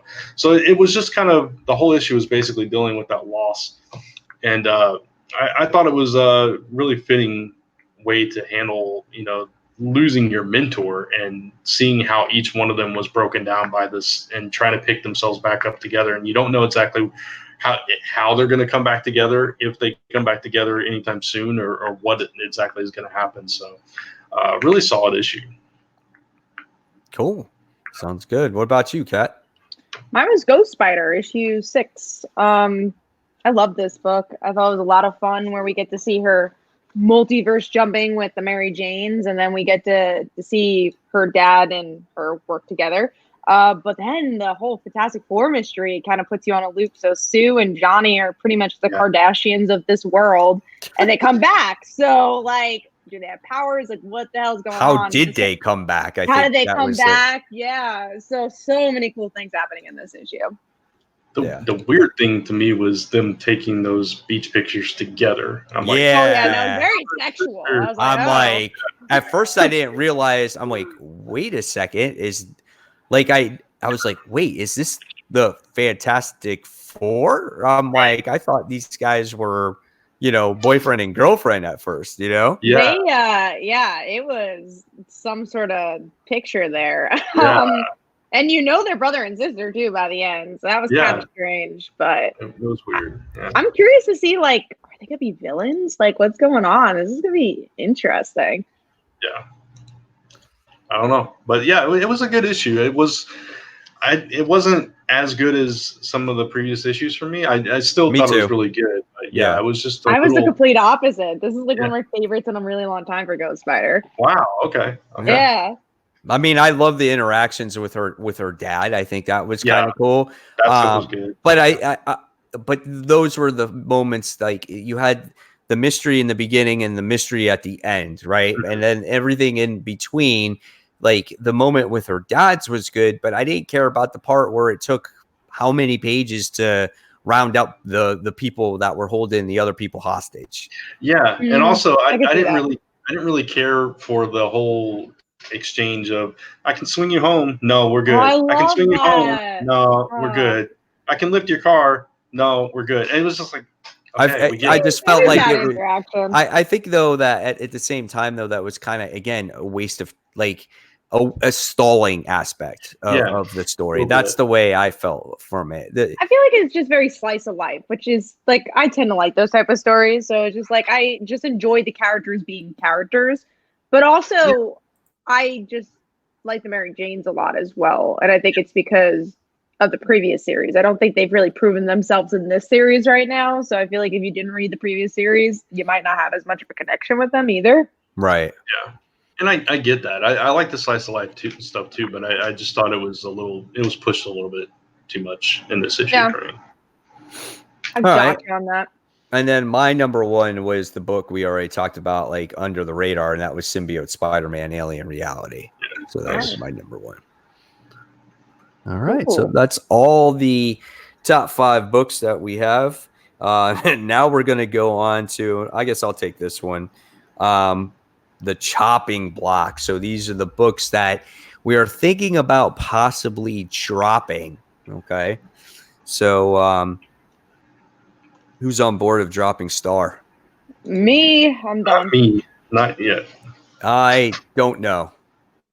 I kind of do. I kind of want to. You kind of do. You're not. Yeah. Going to next issue. It's like, the whole Reality Stone thing really bothered me, so I don't know what to expect for the next issue. I want it to get better. I'm hoping that they develop the character better, and maybe I should give it another try. But at the same time, do I have the money to spend to give it another try? Yeah, exactly. 5 issues too. So like, once you get to issue 2, it's like, do I drop it now? It kind of gets harder to drop things at that point. Right. Yeah, that's true. All right. So the next book that's on the chopping block is Deadpool, issue 2. I don't even think Grant read it, right? No, because I told him like not to read it. Yeah. I mean, for me, it's a half chop. Okay. And I'll tell you why. Deadpool is the king of monsters here. Okay. And throughout the entire issue, Kelly Thompson writes it, right? That's who writes it. So she decides to give Deadpool just do this commercial for like this entire time. And finally it gets to the point where Kraven the Hunter comes and he has to defeat Kraven the Hunter, or try to. Now, don't forget, Kraven the Hunter is the clone. It's the son of, so don't forget that. Right.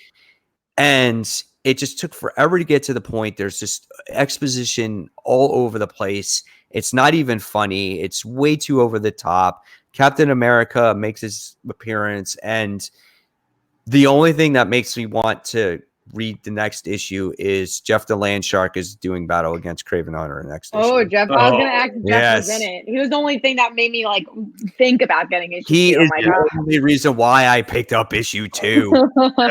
And now he's gonna make me pick up issue 3. Yeah, that's the only reason that I was gonna read issue 2 is because it's got Jeff. If Jeff was in Star, we'd pick up issue 2. Yeah, it's just like Deadpool issue 1. It was okay. It was typical Deadpool, right? It was nothing like really different or really special except for Jeff and Gwynplaine popping in there, and I thought that was a cool element. He's back again. Oh, you mean for the first issue? I thought. Dropping Jeff off. Yeah, so that's why I was like, okay, I'll read issue 2. But when Mike said, yeah, you don't need to read that, I'm like, oh. Okay, so since I didn't love it, it's like, okay. Yeah. So yeah, I'm kind of at that half chop stage with that one too. Yeah, I mean that's really all you need to know. Yeah, that's it. All right, next, and now this is on the chopping block for me. I don't think I'm going to read it. 20XX issue 2. This what a turnaround was my number 1 pick on the first issue, and issue 2 was a exposition nightmare. I mean, oh my God, I'm gonna bust this out. I'm gonna show you because this is how bad it was. Okay, you think every once in a while it's like you get a heavy page of exposition, right? Yeah.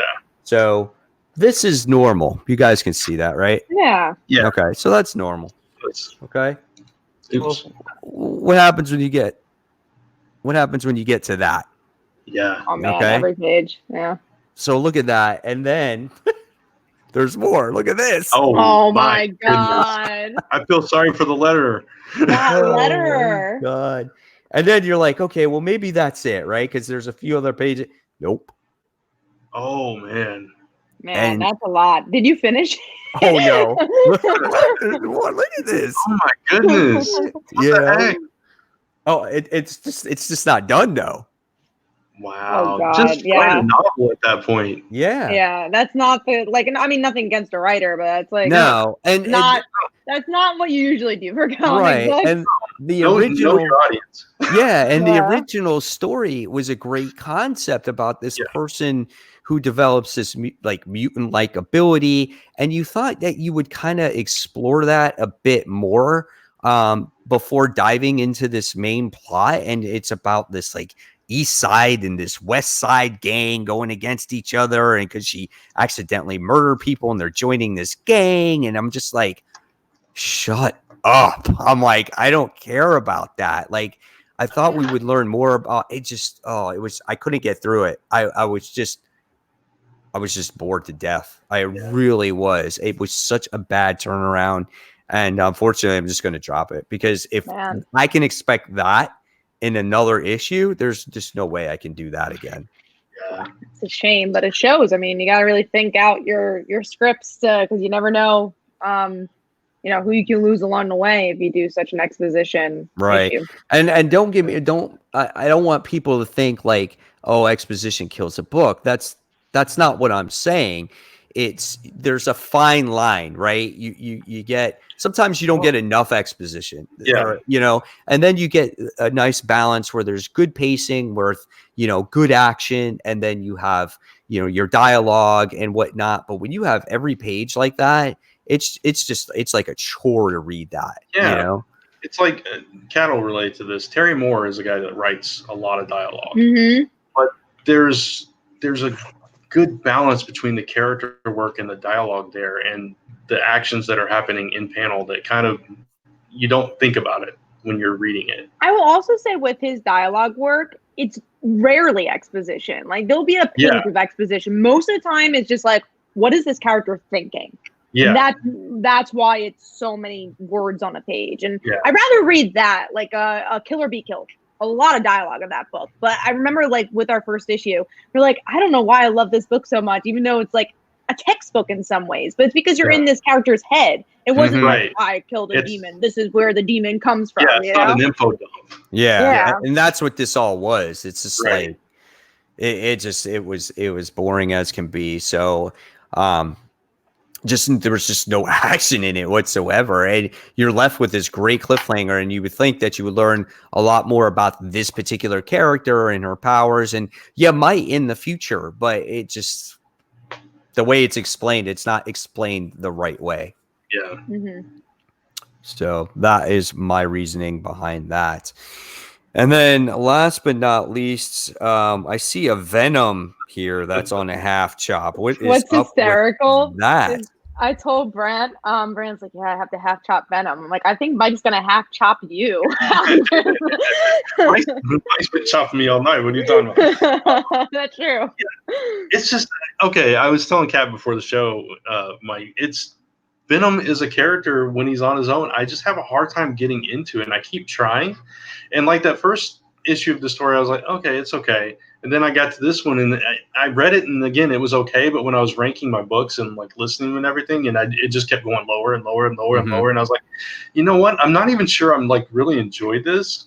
Do I like Venom? Yeah, it's like, yeah, exactly. The one element I did like was that Dylan was keeping a piece of the Carnage symbiote or something in the box. I thought that was kind of cool. Right. But beyond that, it's just, I don't know. It's just not grabbing me. I mean, obviously you could tell it wasn't in my top 5 this week. So, I mean, and the only parts that I did enjoy of this particular issue was the Dylan part. Like, I want to know more about Dylan. I want to know about that character. I want to know why he's keeping a symbiote in his crate or in the box or whatever the case may be. And that's what I want to know. And I feel like this is kind of like a filler story arc in many ways of Eddie dealing with his demons, and the Carnage is part of it. And with him even chopping off his hand at the end, it's not a big deal because when he gets his hand back, it's going to be because of the symbiote. Yeah. It's just like how Flash Thompson, didn't have his legs, but when he had the symbiote on him, created, legs for him. So that's not even a big deal, So I agree where you're coming from with this particular story arc and this issue and whatnot. So I totally understand that, but I think there's going to be a grander picture here going forward. That was another thing. The chopping off the hand was, it was like, okay, that's a little drastic for what was going on. I don't think you really need to chop his hand off. And also we see a lot of hands chopped off in comics these days, and it was a little played out for me. So yeah, exactly. All right. So I think that is all the chops. So I'll pass it on to Brant for the key issues that we're looking forward to this week. Yeah, so not a huge list this week, and there were... When are we going to get a good list of comics? I know, right? I keep hoping. There were 3 books that each one of us marked once, so I figured I'd just leave those on there and we cover them real quick. For me, it was Archie 710 because it's the first issue of the Katie Keene storyline, and I've been enjoying the book, so I'm kind of looking forward to this arc. That's all I really have to say about that. Speaking of Venom, Mike, Venom the End comes out tomorrow. Yeah, I'm kind of afraid after, reading Miles Morales, but I think the end could be a solid story because the last, like, 2099 story with the Venom symbiote was pretty good and really horrific. So I'm hoping this kind of has that feel to it. So I'm going to give it a try. We'll see what happens. I'm going to keep my fingers crossed. If this one sucks, I don't think I'm going to buy any more of the End books. No Captain Marvel, the End. Nope. Yeah, no. I completely agree. That's only what I can even remember coming out. Like, I don't remember the other End books besides Venom and Captain Marvel. I remember them being there. I just don't remember what they were. Yeah, I don't remember what's coming out. I guess we'll find out. And for Kat, last issue of Second Coming, right? Issue 6. Oh, for the arc, yeah. For the arc, I guess they're gonna take like a 3-month break or however long. But as you guys know, I freaking love this book, and I'm very excited to see where it goes. And if you like parody satire, definitely go check it out. All right, so Red Mother is a book that we all read and enjoyed, and the second issue of that comes out. Give me more eye patch. I'm excited. More eye patch woman. Yeah, I'm excited about that book too. Now, that's a way you do an issue, right? I mean, that's got perfect pacing, nice dialogue in there, great mystery. Don't know, the cliffhanger was phenomenal, and I hope issue 2 is going to be just as good. I think someone actually messaged me and told me that they already read issue 2 and said that it was really good. Oh, good. Yeah, because we don't want it to be like 20XX. And let's hope. Oh my gosh. Exactly. I couldn't imagine though, because of the way it was written. It just it looks like it's got a good head on its shoulders. Yeah, I mean, I even liked it, and I didn't think I was going to when I went into it. It didn't seem like my kind of book, but it caught me. It caught my attention right away. So really well written. Yeah. So we got let's see, we got Valkyrie, Jane Foster, #7. We're all looking forward to that one as well. Yeah, I like this Doctor arc. I love Jane, so I'm excited. Yep, and then we got the death situation, right? Yeah. And we have my boy Cardiac is in there, man. All right, a book that I don't know if I'm looking forward to it or not. Iron Man 2020 issue 1. Oh, yeah, I don't know if I'm looking forward to it. I will say that Dan did a signing at my comic store in the city though, so I didn't go. But on Saturday, so they released the issue early. So hopefully I'll get a signed copy tomorrow. But yeah, I'm only reading this for Pepper. Honestly, I want to read issue 1, see where it goes, and just pick up the miniseries for Pepper Potts if I don't like it. So none of us are reading Iron Man here. Right? Yeah. It doesn't affect us that much. No, but I don't know if this has to do anything with Iron Man. I think it just has to do with him being in the future. Arno. Yeah. So, but does anyone like Arno here? That weird suit of his. It's just. Yeah, I think Mike. Well, we all know how we felt about him in the last series that he was in. Or maybe I'm on a delay. Somebody's on a delay. I think Mike might be. Yes, I am. Are we good? Okay. That's fine. We're almost done anyways. Yeah. So we'll talk about Runaways because I know Mike's not going to talk about that one. Issue 29 coming up in. Already 29 issues into this arc. It doesn't feel like it's been that long. I mean, into this series. I'm enjoying this J-Team thing, but man, this guy's got an ulterior motive. I can feel it, and I want to see what it is. I can't say much about it because I already read it, so I don't want to spoil anything. We get revelation in this issue. It's a good issue. I'll say that. I'll say anything that you I'm not saying too much, but anything that you enjoy about the superhero franchise, it just keeps playing with that. It keeps playing with how ridiculous and lovable the comic book genre can be. So yeah, and I think as a Gert fan, you're really gonna like this issue. Okay, cool. Nice. I'm looking forward to it even more now. And last but not least, Teen Titans issue number 38. Yeah. I feel always, always a good book. I was just going to say it's always a good book, but I feel like I don't know what else to say besides that Roundhouse is awesome. Yeah. Well, we lost Mike. Roundhouse is not awesome to Mike. But no, he actually is. I think he does like him. But I love Roundhouse. He's I've loved him since the very first time I saw him, and he's just kind of grown. I've grown more in love with him as it's gone on. So this book is always solid, though. And I think Damien's lips aren't quite as puffy. They're not as bad, right? Yeah. So he has some puffy lips. Yeah, he does. So any thoughts on Teen Titans, Mike? Can you guys hear me? Okay. Yeah. Yes. Okay. Good. Yes, I'm very excited for it. I love that book. It's always good. And the whole other situation, dude, that guy's weird, man. It's Batman Incorporated, right? That's when that whole thing. I think so.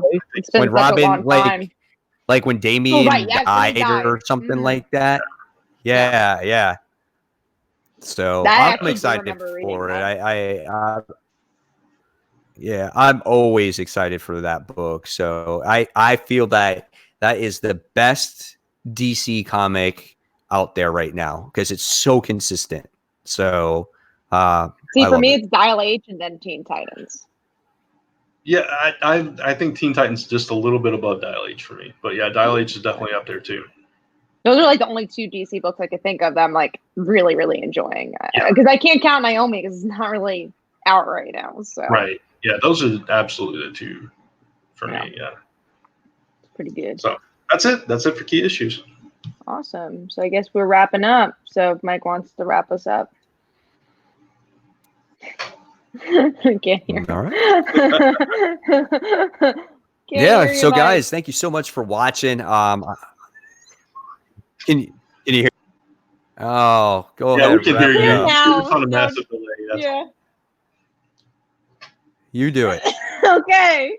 All right. Thanks for watching, guys. This is Comic Book Weekly. Do it. It's Comic Book Weekly, and we're having a really good time. And next week we'll be a lot more prepared, and we're gonna try this out again. So hopefully you guys enjoyed. And be sure to subscribe, ring the bell, follow us on our social media, and like this page. Thanks, guys, and we'll see you next Tuesday at 10, hopefully with the whole entire crew. Take care, everybody. It's Mike.